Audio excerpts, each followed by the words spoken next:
Crimson Nightmares.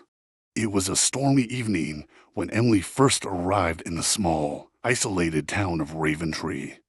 The rain fell in heavy sheets, drenching everything in sight and turning the narrow dirt roads into rivers of mud. Thunder rumbled ominously in the distance, casting an eerie pall over the landscape.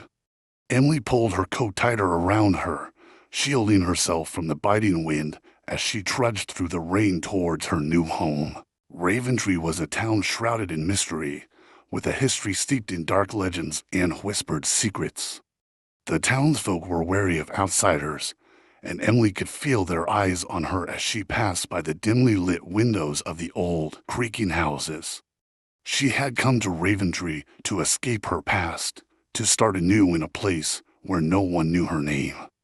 But she couldn't shake the feeling that she had walked straight into a nightmare.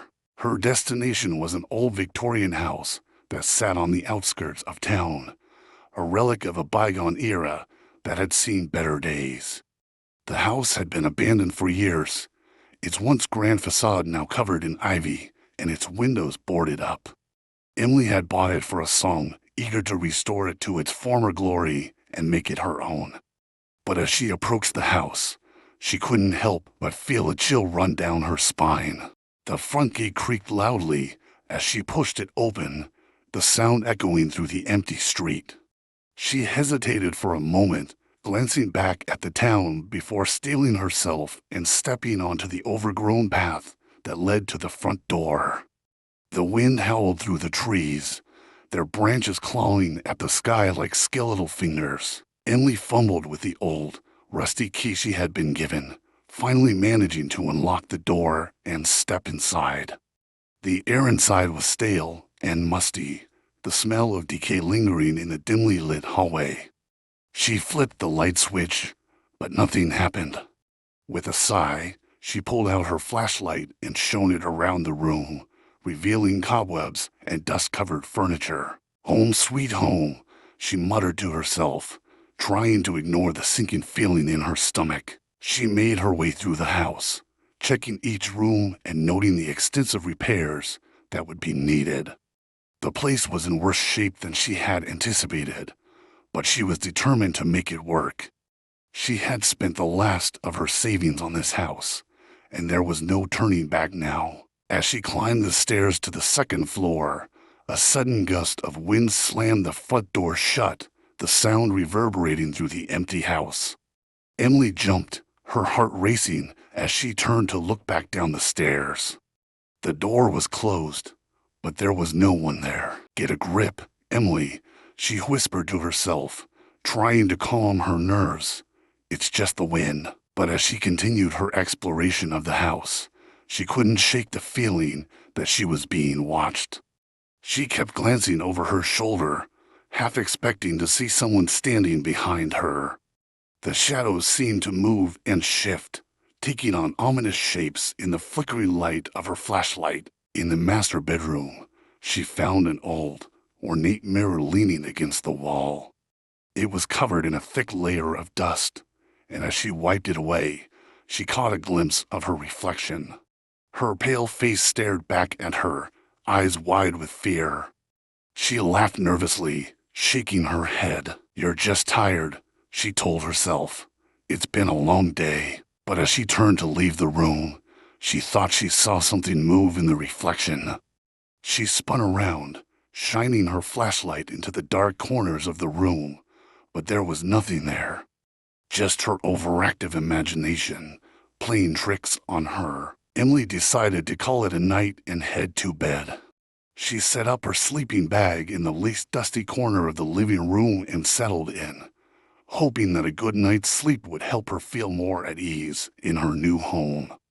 But as she lay there in the darkness, listening to the creaking of the old house and the howling of the wind outside, she couldn't shake the feeling that she wasn't alone. The nightmares began that very night. Emily found herself wandering through the darkened halls of the house, her footsteps echoing off the walls. The air was thick with an oppressive darkness that seemed to close in around her, making it hard to breathe. She could hear whispers, faint and unintelligible, coming from the shadows. She turned a corner and found herself in front of the old mirror she had seen earlier. Her reflection stared back at her, but it wasn't her. The eyes were different, darker, filled with a malevolent gleam. The reflection smiled, a slow, cruel smile that sent chills down her spine. "Who are you?" Emily whispered, her voice trembling. The reflection's smile widened, and it reached out a hand, pressing it against the glass. Emily felt a cold chill run through her body as if the hand had touched her. "Come to me," the reflection whispered, its voice echoing in her mind. Emily backed away, her heart pounding in her chest. She turned and ran, the hallways twisting and turning in impossible ways. The whispers grew louder, filling her ears with a cacophony of voices. She stumbled, falling to the ground, and felt hands grabbing at her, pulling her down into the darkness. She woke with a start, her heart racing and her body drenched in sweat. She sat up, gasping for breath, and looked around the dark and living room. The house was silent, but she could still feel the lingering terror of the nightmare. Emily got up and walked to the kitchen, needing a glass of water to calm her nerves. As she drank, she looked out the window at the storm still raging outside. Lightning flashed, illuminating the garden, and for a brief moment, she thought she saw a figure standing among the trees. But when she blinked, it was gone. Just a dream, she told herself, trying to shake off the fear. It was just a dream, but deep down, she knew it was more than that. Something was wrong with this house. Something dark and malevolent lurked within its walls, and it had taken notice of her. The next few days were a blur of activity as Emily threw herself into the task of cleaning and repairing the house. She scrubbed away years of grime, patched up holes in the walls, and fixed leaky pipes. The work was hard and exhausting, but it kept her mind occupied and distracted from the lingering unease that gnawed at her. But despite her best efforts, strange things began to happen. At first, it was small, easily dismissed incidents. Objects would go missing, only to turn up in odd places. Doors that she was sure she had closed would be found wide open. The air grew colder, and she often felt a chill that seemed to seep into her bones. One evening, as she was painting the living room, she heard a faint, rhythmic tapping coming from upstairs. She paused, listening intently, but the sound stopped. She shrugged it off and continued working, but the tapping started again, louder this time. It was coming from the master bedroom. With a sense of foreboding, Emily set down her paintbrush and climbed the stairs. The tapping grew louder as she approached the bedroom door. She hesitated for a moment before pushing it open. The room was empty, but the tapping continued, now coming from the mirror. Emily's heart pounded in her chest as she approached the mirror, the tapping growing louder with each step. She reached out a trembling hand and touched the glass. The mirror shattered, the sound like a gunshot in the silent house. Emily screamed, stumbling back and falling to the floor. Shards of glass lay scattered around her, and as she looked up, she saw a figure standing in the doorway. It was a woman, her face pale and gaunt, her eyes sunken and hollow. She wore a tattered dress, and her hair hung in matted, tangled locks. She stared at Emily with an intensity that made her blood run cold. "Leave this place," the woman whispered, her voice like the rustling of dead leaves. "You are not welcome here." And then she was gone, leaving Emily alone in the shattered remnants of the mirror. Terrified and desperate for answers, Emily decided to visit the local library the next day. She needed to know more about the history of the house and the town. There had to be an explanation for the strange occurrences and the apparition she had seen. The library was a small, quaint building, its shelves lined with dusty old books. The librarian, an elderly woman with a kindly face, greeted Emily with a warm smile. "Can I help you find something, dear?" she asked. "I'm looking for information about my house," Emily replied. "The old Victorian on the outskirts of town." The librarian's smile faltered, and a shadow passed over her face. "Ah, the Ravenswood house," she said softly. "That place has a dark history, I'm afraid." Emily's heart skipped a beat. "What do you mean?" The librarian led her to a corner of the library where old newspapers and records were kept. She pulled out a dusty file and handed it to Emily. "The Ravenswood family used to live there," she explained. "They were a wealthy and influential family, but tragedy struck them time and again. The house is said to be cursed." Emily opened the file and began to read. The Ravenswood family had indeed been plagued by misfortune. The father had died in a mysterious accident, the mother had gone mad, and the children had disappeared without a trace. The house had been abandoned ever since. "But why?" Emily asked, her voice trembling. "Why is it cursed?" The librarian shook her head. "No one knows for sure. Some say it's because of the land the house was built on. Others believe the family practiced dark rituals that brought a terrible evil into the house." Emily felt a cold shiver run down her spine. She thanked the librarian and left the library, her mind racing with questions. As she walked back to her house, she couldn't shake the feeling that she was being watched. Determined to get to the bottom of the mystery, Emily decided to search the house for any clues that might explain its dark history. She started in the attic, a dusty, cluttered space filled with old furniture and forgotten belongings. As she rummaged through the boxes, she found an old journal, its pages yellowed with age. The journal belonged to Elizabeth Ravenswood, the mother of the family. Emily read through the entries, her heart sinking as she uncovered the tragic story of the family's downfall. Elizabeth wrote about strange occurrences in the house, about hearing voices and seeing shadows. She spoke of a growing darkness that seemed to consume her husband and children, driving them to madness. One entry caught Emily's eye. Elizabeth wrote about a hidden room in the house, a place where her husband conducted his dark rituals. She described it as a small, windowless room behind a false wall in the basement. Emily's heart raced as she realized she had to find this hidden room. She made her way to the basement, her flashlight casting long shadows on the damp, moldy walls. She searched the walls, tapping and pressing until she found a loose brick. She pried it away, revealing a hidden latch. With a deep breath, she pulled the latch, and a section of the wall swung open, revealing a dark, narrow passage. Emily hesitated for a moment before stepping inside, her flashlight illuminating the way. The air was thick with the sense of malevolence, and she could feel the darkness pressing in around her. At the end of the passage, she found a small room, just as Elizabeth had described. The walls were covered in strange symbols, and in the center of the room stood an altar, stained with what looked like dried blood.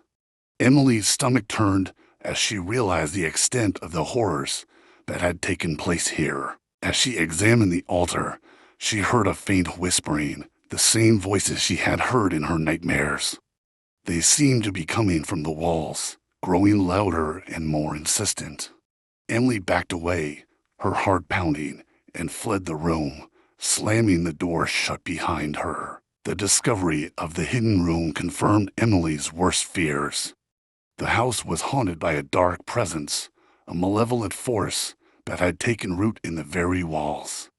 She knew she couldn't stay there any longer, but she also knew she couldn't leave without confronting whatever it was that haunted the house. That night, the nightmares returned with a vengeance.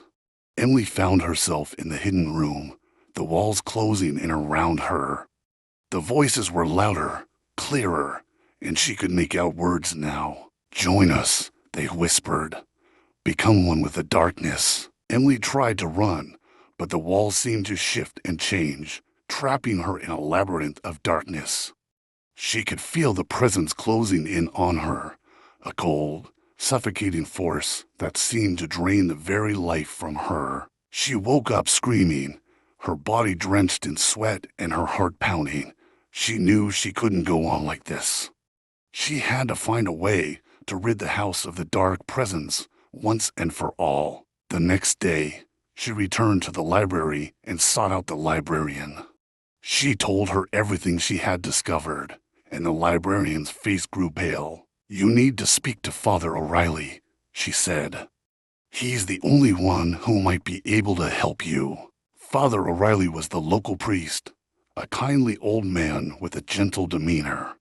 Emily found him in the small church at the center of town, and she poured out her story to him. He listened intently, his face growing graver with each word. "The Ravenswood house has long been a place of darkness," he said when she had finished. "The rituals that took place there opened the doorway to something evil, something that has taken root in the house. It will not be easy to banish it, but it can be done." He gave Emily a list of items she would need and instructed her on how to perform a cleansing ritual. It was a dangerous task, but Emily knew she had no choice. She couldn't leave the house to claim another victim. That night, Emily gathered the items she needed for the ritual: salt, candles, holy water, and a crucifix. She followed Father O'Reilly's instructions, drawing a circle of salt around herself and lighting the candles. She held the crucifix tightly in her hand and began to recite the prayers he had taught her. The air grew colder, and the shadows seemed to press in around her. The whispers started again, louder and more insistent, but Emily forced herself to focus on the ritual. She sprinkled the holy water around the room, her voice growing stronger as she continued to pray. The darkness seemed to writhe and twist, as if trying to resist her efforts. Emily felt a cold hand brush against her, but she didn't falter. She held the crucifix high and commanded the dark presence to leave, to return to the darkness from which it came. For a moment, there was silence, and Emily dared to hope that the ritual had worked. But then the whispers returned, louder and more malevolent than ever. The shadows coalesced into a dark, twisted form, a figure of pure malevolence that loomed over her. "You cannot banish me," it hissed, its voice like the scraping of nails on a chalkboard. "I am part of this house, part of the very walls. You will never be rid of me." Emily's heart pounded in her chest, but she refused to give in to the fear. She held the crucifix out before her and continued to pray, her voice unwavering. The dark figure shrieked in rage, its form flickering and shifting as if it were struggling to maintain its shape. With a final, desperate surge of strength, Emily commanded the dark presence to leave, to be banished forever. The figure let out a deafening scream, and the room was filled with a blinding light. Emily shielded her eyes, and when she looked again, the dark presence was gone. The house was silent, the oppressive darkness lifted. Emily felt a sense of peace wash over her, and she knew that the dark presence was gone for good. The nightmare was finally over. In the days that followed, Emily continued to work on the house, but now there was a sense of lightness in the air. The whispers were gone, and the shadows no longer seemed to shift and move. She could finally begin to make the house her home. The townsfolk, who had been wary of her at first, began to warm up to her. They offered their help with the repairs, and Emily found herself making friends for the first time in years. She felt a sense of belonging that she had never known before. One evening, as she sat on the porch, watching the sunset, she felt a sense of gratitude for the journey she had been on.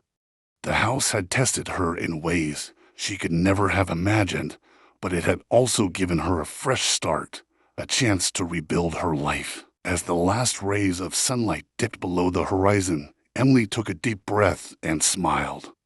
The nightmares were behind her, and a new chapter was beginning. She had faced the darkness and emerged stronger for it. But as she turned to go inside, she couldn't help but feel a lingering unease. The house was at peace now, but she knew that darkness could always find a way back. She vowed to remain vigilant, to protect her home and her newfound happiness. For in the town of Raventree, the line between light and darkness was thin, and the shadows always seemed to be watching, waiting for their chance to return. The end, for now.